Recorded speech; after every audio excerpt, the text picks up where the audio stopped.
Kuwait کا Swedish زبان میں قرآن پاک کے 1,00,000 نسخے شائع کرنے کا اعلان۔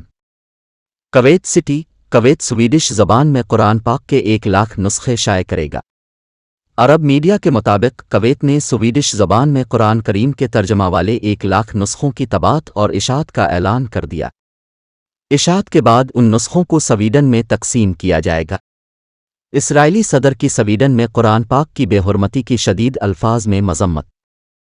کویت کے وزیر اعظم شیخ احمد نواف الاحمد الصباح نے متعلقہ اتھارٹی کو قرآن پاک کی طباعت اور اشاعت کا کام سونپ دیا۔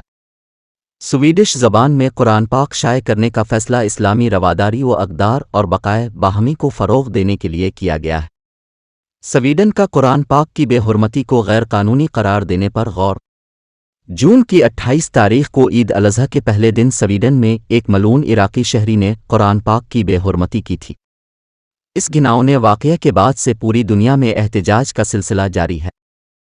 عراقی حکومت ملعون شخص کی گرفتاری کے لیے وارنٹ جاری کر چکی ہے اور گرفتاری کے لیے انٹرپول سے رابطہ کیا ہے۔